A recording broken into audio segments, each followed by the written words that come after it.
Hey everybody. So you got me on another walk through the city here. I'll try and choose routes that don't require as much attention, because normally, if you're walking around the city, you want to be paying very close attention to everything around you. I was thinking earlier how cities are a bit like monsters that attract us with their flashy fashion and style, and then consume us slowly, hopefully slowly, over the rest of our lives if we should get stuck in them like I did. These are the local boxes with lots of square windows in them. Apparently somebody thought this would be a good idea for people to live in. Wow. That's some serious confusion and idiocy, in my view. Though, you know, being protected from what's outside is important, and prison walls provide a pretty damn good protection.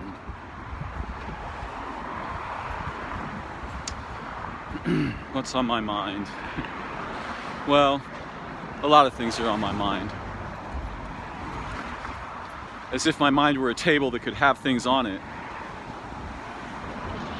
Typography is really important in cities. There's an interesting example. We're seeing more and more examples of upside down letters, letters substituted from other languages such as Russian, inside the words. Lots of what we might think of as experimental stuff. Now, all of that has to do with fashion, style, and representation. And that's one of the things that's on my mind right now.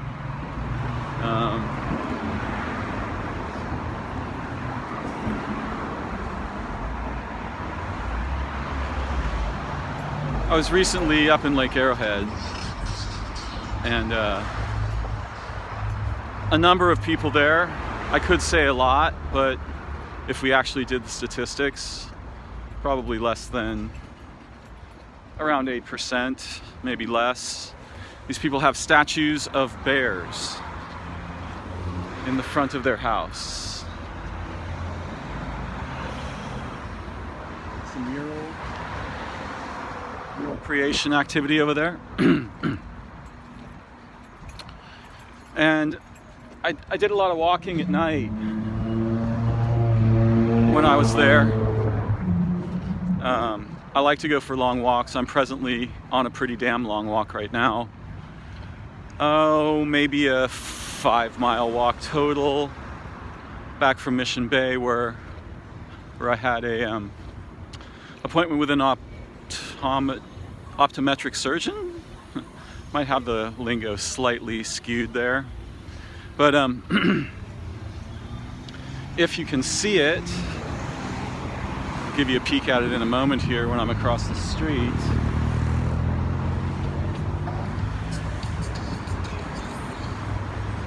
I have a small lesion on the lower lid of my right eye. Well, they call it a lesion. It looks like what we normally refer to as a mole. Pigmented skin. And they wanted to have a close look at it, and, you know, they'd like to maybe shave a tiny piece off of it, right? And send that to the pathologists. To ensure it's not a melanoma. But the need to ensure something isn't something else is a kind of a quirky idea. Particularly when the procedure involves making an anesthetic injection into my lower eyelid, and then manually, with an actual scalpel, shaving something off, a little tiny thing on the outside of my eyelid that is already quite small. I mean, I get why they're concerned about it, but I think they're mostly concerned about it to make some more money rather than to protect my health. So, I don't know if that's gonna happen. We'll see. But yeah, right now I'm walking back from Mission Bay to my house where I live.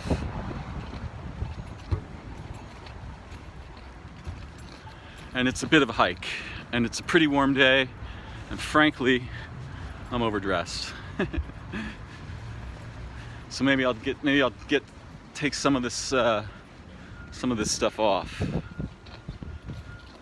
Hang on to my mask.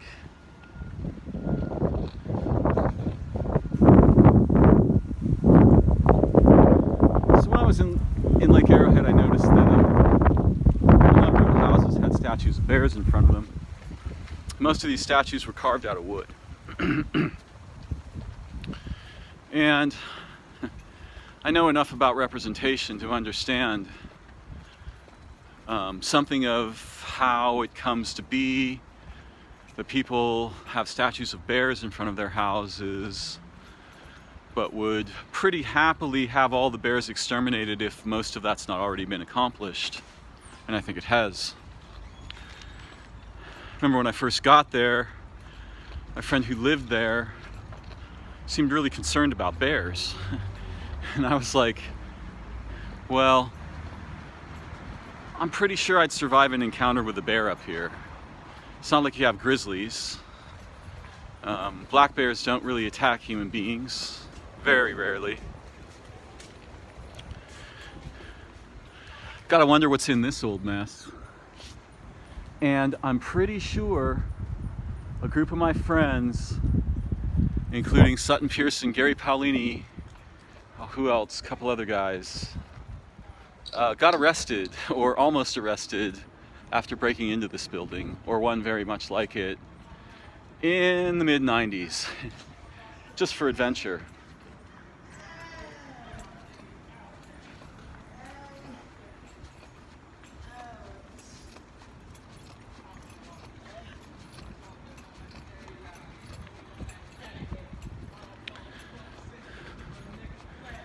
So, I suppose one could consider this a relatively dangerous neighborhood.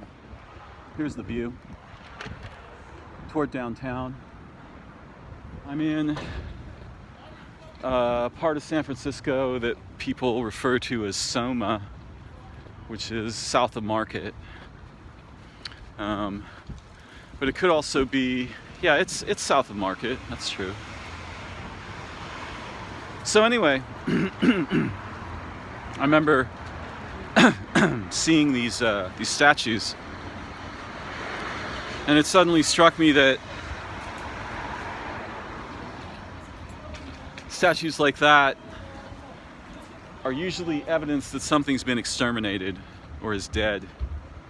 By the time you get the representations, especially the concrete representations that statues comprise, most of what they're statues of is usually been exterminated, especially if it's an animal, living place, river. Not that you can make a statue of a river.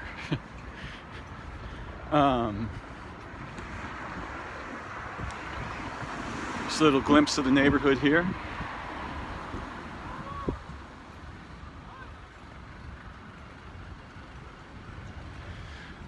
So I was looking at these statues, and as art, they're attractive. They're detailed. They're impressive. But they are representations. And you don't need representations when you're intimately in touch with the as yet unrepresented.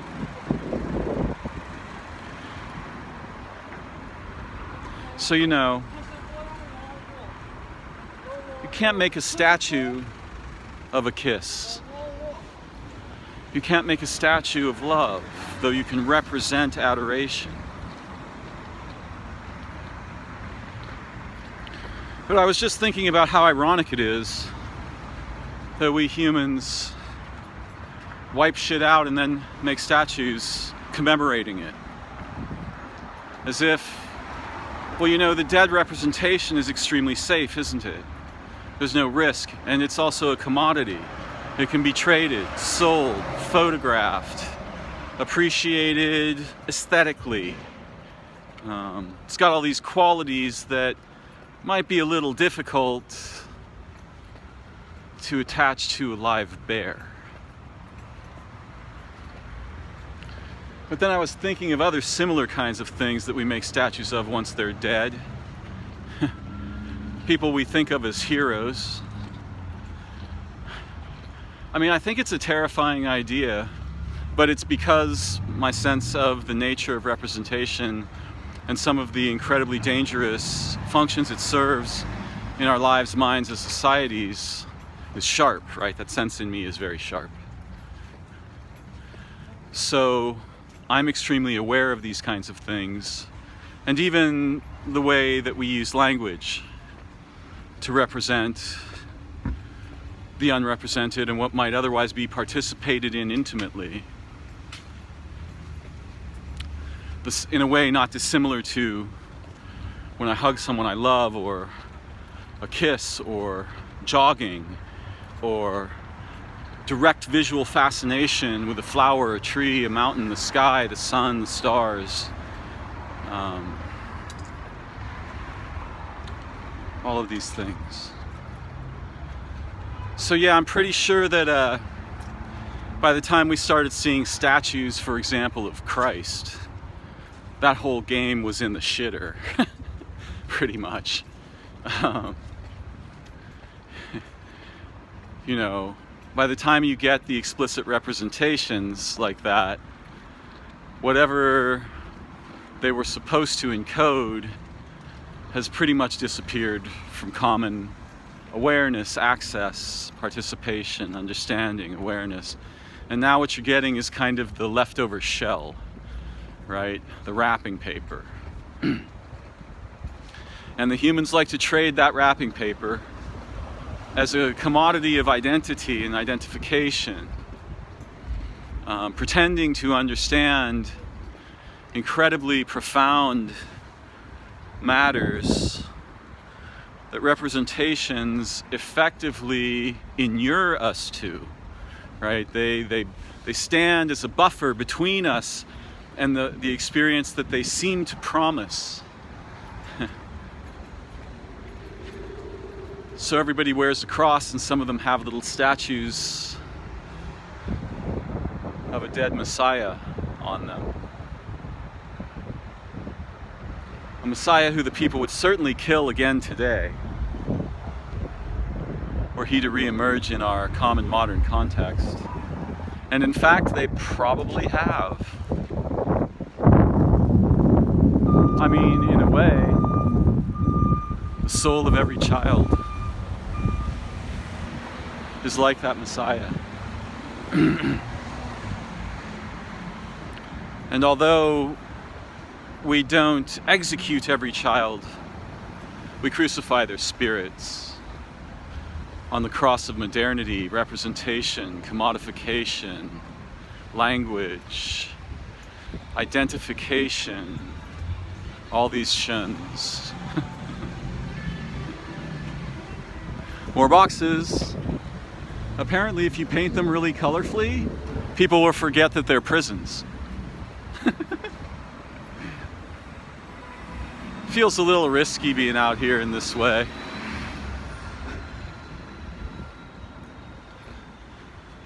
So vulnerable in the age of COVID.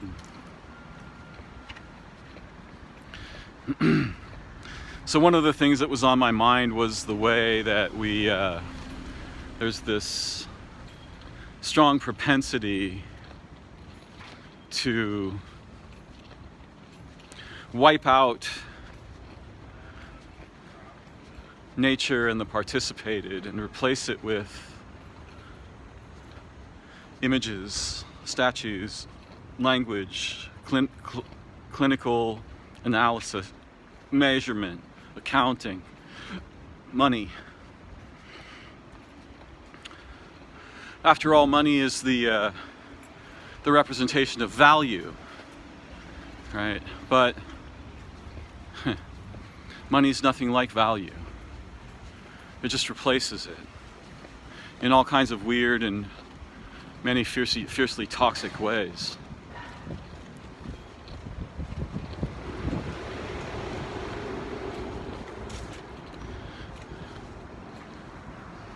In my last walk through the city, I talked a bit about when I first came here and worked for the GIA Gallery, GHIA, where we were funerary activists, helping people to evade the essentially organized crime family associated with the funeral industry in our country. And today, in my appointment, I was right over by where I first lived in the city in that gallery. It's over on 3rd Street, way out near China Basin, not quite there. Mostly, I guess it's called Mission Bay now. It used to be pretty hellish back when I lived there. Now, it's still quite sterile, but not as dangerous as it used to be. Here's a view.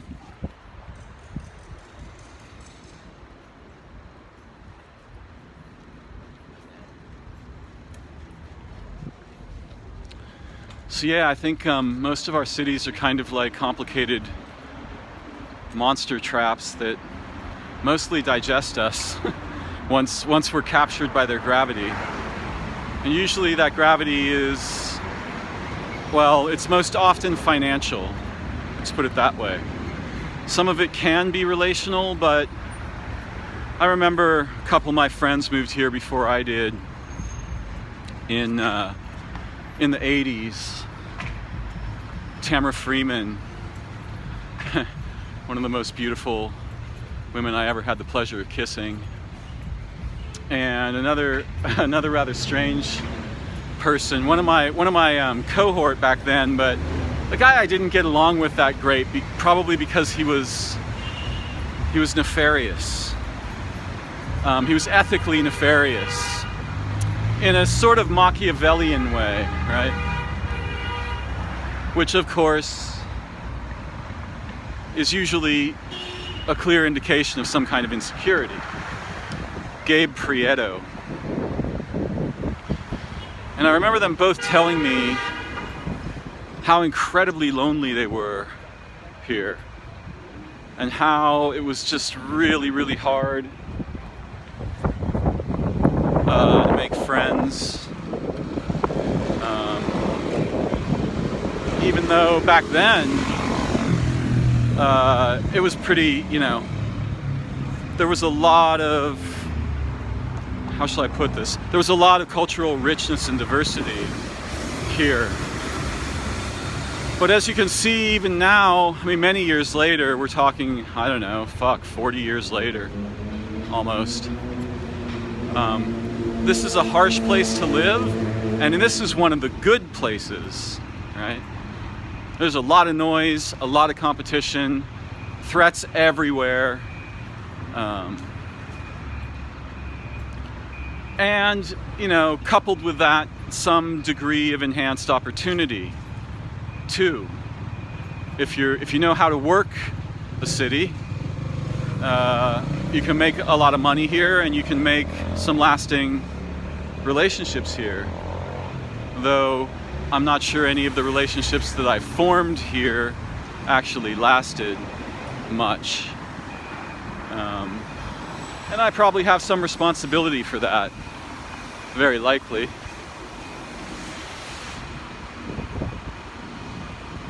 Big towers, big prizes.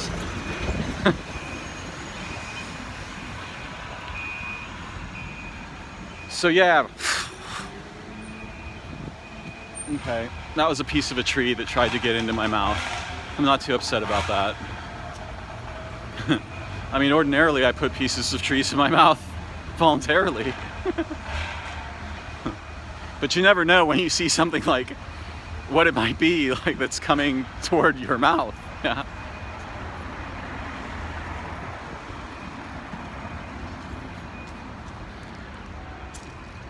Boxes and square, rectangles and structure, walls, impregnable walls. Oh wow, there's CIIS. Surprised they still exist. Probably not for a whole bunch longer. You can see their sign up there: Deep Inquiry, Consciousness, Eco-Justice. Those are soon to be exterminated virtues. And of course, those are representations, right? The word. Are we getting the thing? Or are we getting the word? Probably mostly the word, right? Not so much the thing.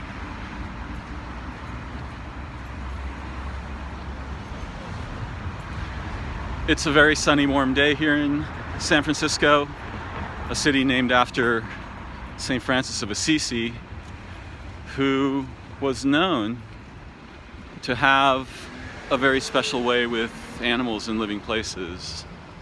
And I remember when I came here, I thought, this is where I'll learn to be an angel. Not the phony kind of angel, the real kind. Not the representation, the soul of the thing.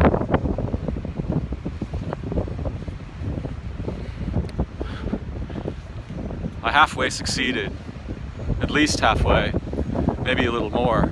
Sorry about the wind, there's nothing I can really do about it. For the moment, I can't escape it. And this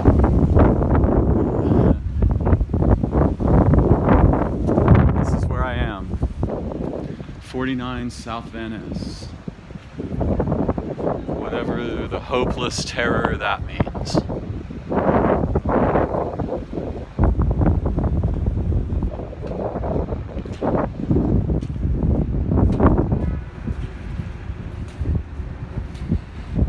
So once the spirit dies out, you get the representation. Once the essence is used up, sucked dry,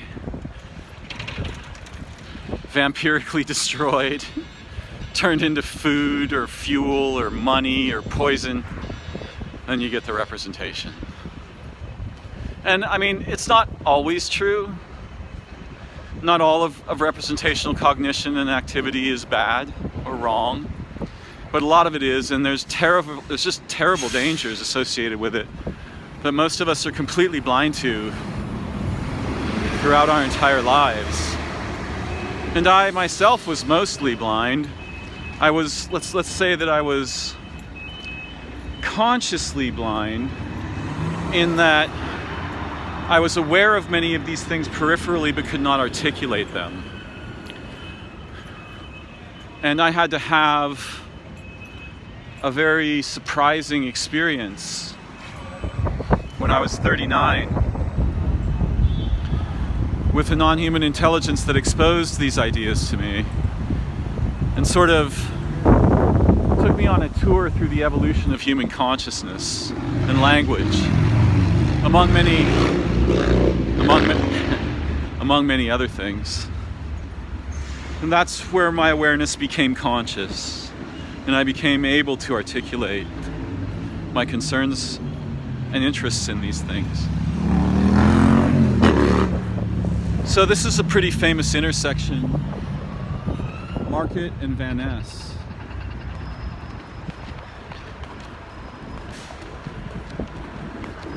That's Sutro Tower in my neighborhood, way back there.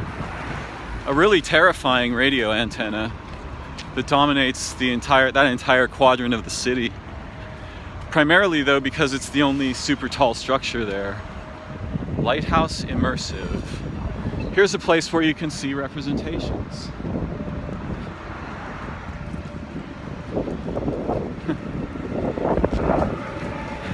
You go to museums, representations, right? The art gallery, representations. The store, all the little objects, representations. And those little kiosks, representations. Here's some representations built right into the landscape. Although they're very vague and blurry, they appear to be men on horses and cats and things. Notice that there are no men on horses or cats and things here. There are just statues of them. Very blurry statues of them because they've been gone for a long fucking time. So now the representations are blurry.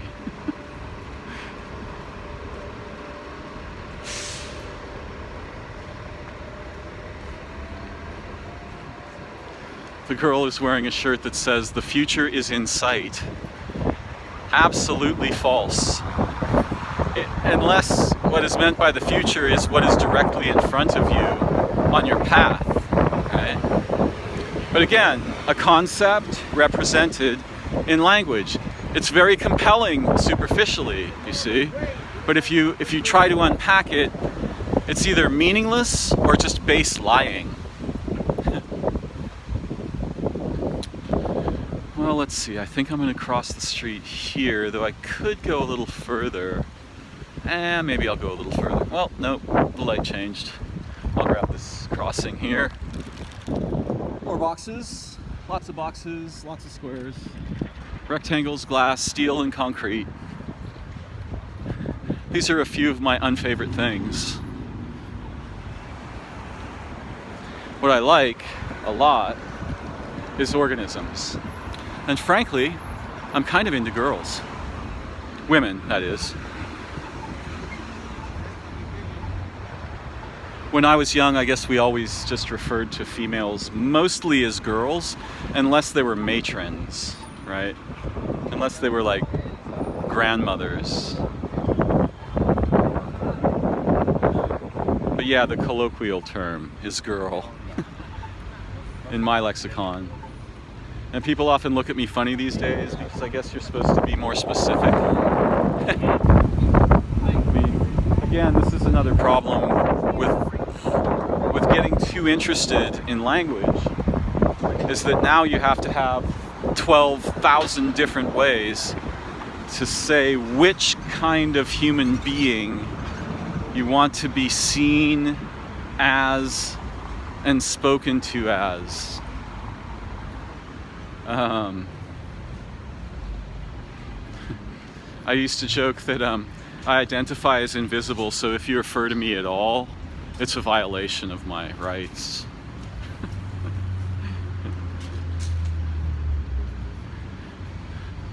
As you can tell, I'm not only not a huge fan, I would say that I'm openly opposed to many facets of the movement. A movement I see as primarily a linguistic distortion movement that we call political correctness.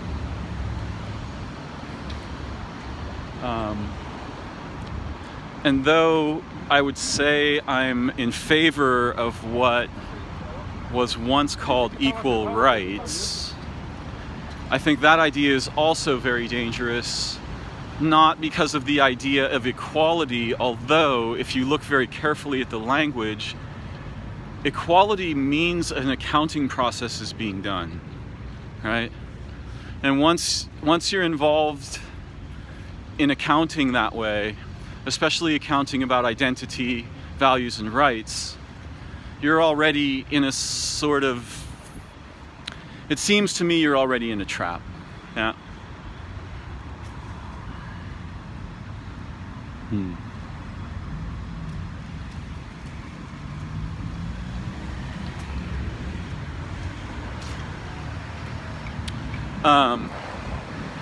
Sorry, I was just doing a little bit of window shopping there because there is an object that I need.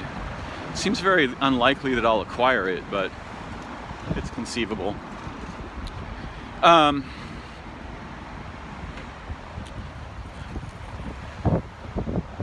So, for example, the idea that one could possibly mandate equality, right, is pretty fucking bizarre.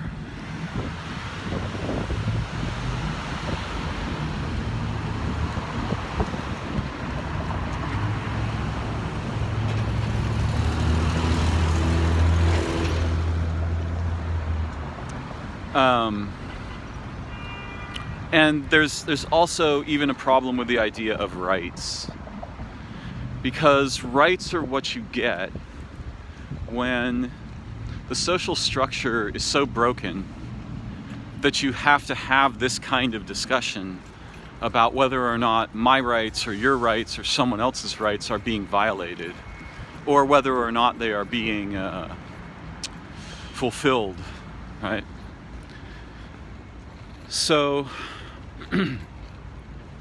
in my view, or in one of the views I prefer, I don't have a single view on anything, I don't think. I like not to, anyway. The whole conversation about rights is dangerously misguided. Most people will have only those rights and no more, and many much less than that they can afford to defend in court. And for the average person, that's nearly none. So those aren't rights. Right?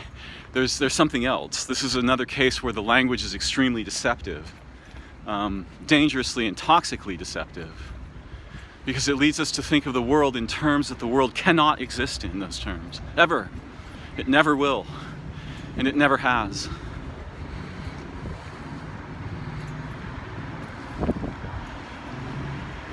So, on the one hand,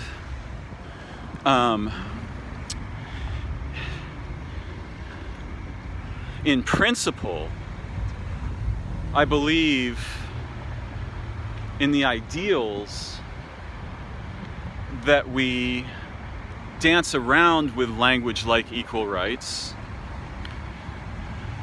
I believe in the ideals, or maybe even believe in is the wrong word.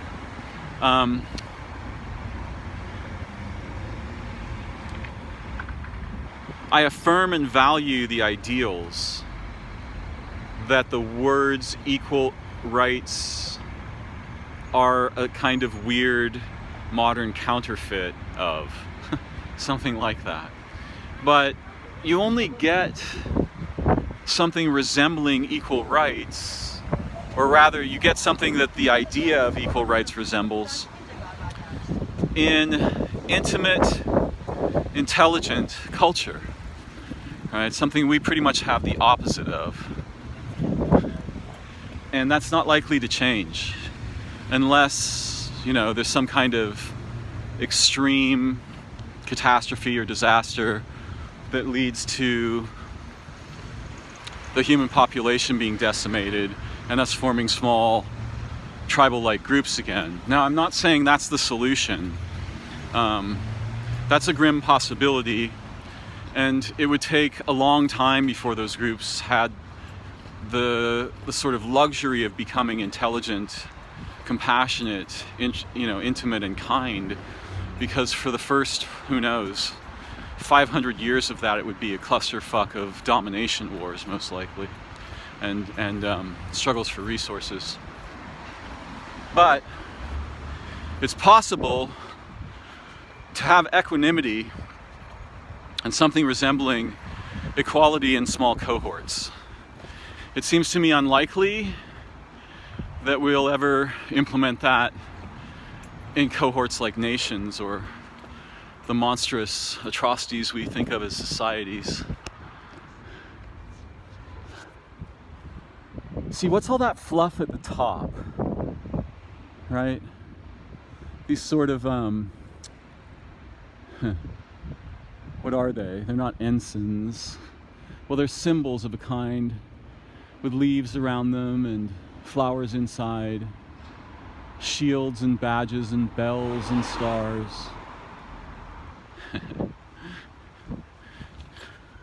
Memories of ages gone by. We've lost the meanings for those symbols to common awareness.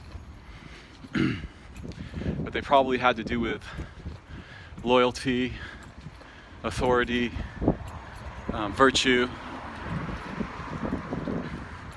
and maybe virility, fertility.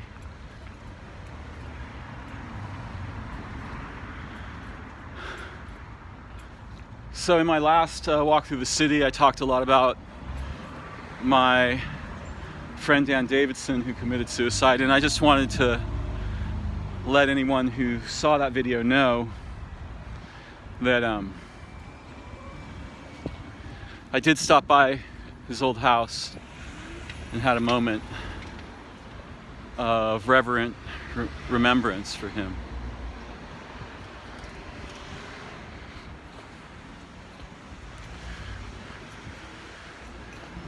The puzzle of equality will not be solved by mandates.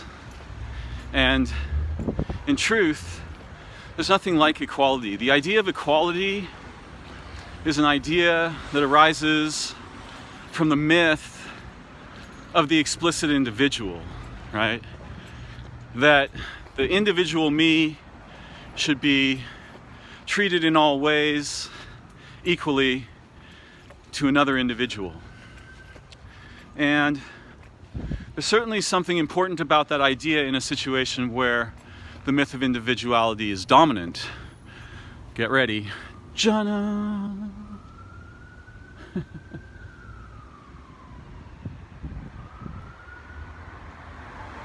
This is called the silly pink bunny statue. It doesn't seem particularly silly to me. It seems very grim. So, in a culture where individuality, the individual is enforced, punished, rewarded, ignored,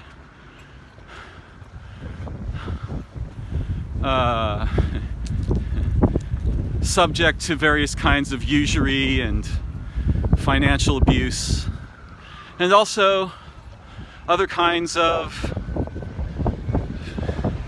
financial windfalls. Certainly there's plenty of abuse here in San Francisco, but if I were to go to another country, a third world country or something,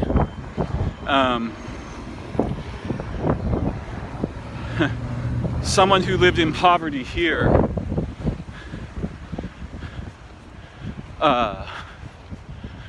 might be extremely wealthy there because the American dollar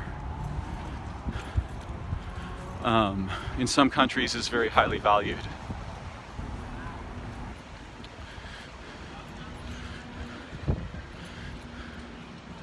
It seems to me that while I am an individual, it's true in some senses, in that my body is distinct from yours.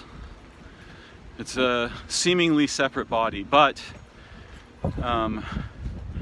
we are intimately connected through context. Yeah, it's one planet here, just one little droplet of water floating in space-time. And so our extended body is all of life. And I was thinking the other day, since humans get things conceptually backwards all the time, what if we got the idea of outside our body backwards? What if everything outside our body is actually inside our body? And everything inside our body is actually outside our body? Right. There are certainly ways in which this is so, even though it may not seem to be the explicit truth. And it's very useful to entertain such ideas, because by doing so we can learn things that would be otherwise impossible for us to conceive of or entertain in thought and awareness.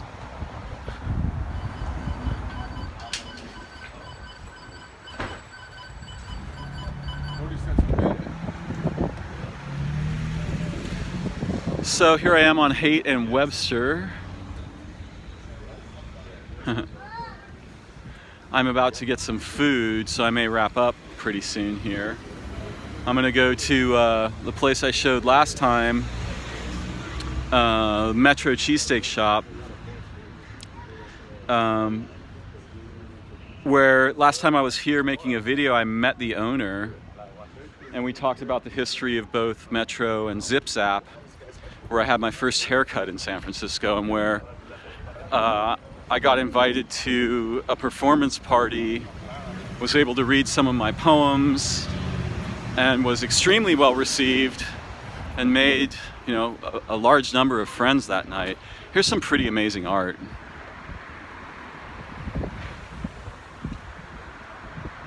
And I like the sort of Egyptian-esque mural down beneath it too. A lot of the old Victorian houses here are quite beautiful. And there's all these little shops. I mean, this display has been here for more than 20 years. Someone lives here, right?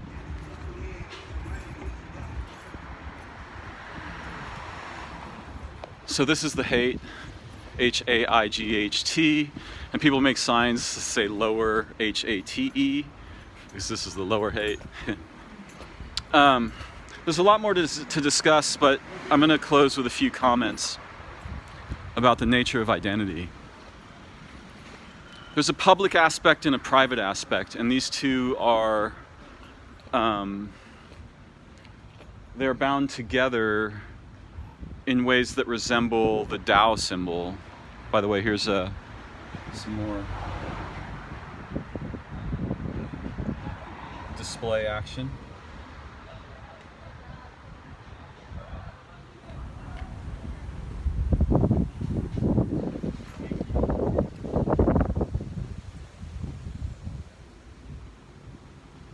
May all places be held sacred. May all beings be cherished. May all injustices of oppression and devaluation be fully righted, remedied, and healed. May all who are captured by hatred be freed to love, to the love that is our birthright. May all who are bound by fear discover the safety of understanding. May all who are weighed down by grief be given over to the joy of being. May all who are lost in delusion find a home on the path of wisdom. May all wounds to forests, rivers, deserts, oceans, all wounds to Mother Earth be lovingly restored to bountiful health. May all beings everywhere delight in whale song, bird song, and blue sky. May all beings abide in peace and well-being, awaken and be free. It's a beautiful dream. In this world, incredibly unlikely, nonetheless crucial to preserve the vision of. So, there's a public and a private aspect to our being and our identity. And as long as we continue to believe that we are and should be treated as individuals, and we live in societies that are barely social and mostly prison-like, founded on the virtues of commodity, finance, and economy rather than the virtues of loving kindness, humanity, wonder, and learning, then we're going to continue to have these bizarre resurgences of lethally confused agendas that pretend to a virtue they can never encompass or provide. And this is part of the problem we face with democracy. It's part of the problem we face with political correctness. What we're actually seeing is a weird kind of masquerade where something resembling fascism finds some way to mimic virtue and thus be transmitted, propagated, advanced, developed, fertilized. And I think it's important that we recognize both the virtues that underlie the ideals and also the malignance that underlies many of the implementations. So for now, I'm going to sign off and go get a cheesesteak over here. Here I am at, pretty sure it's Haight and Fillmore. There's Zip Zap and Metro. Little grocery store where my friend Dan used to shop all the time.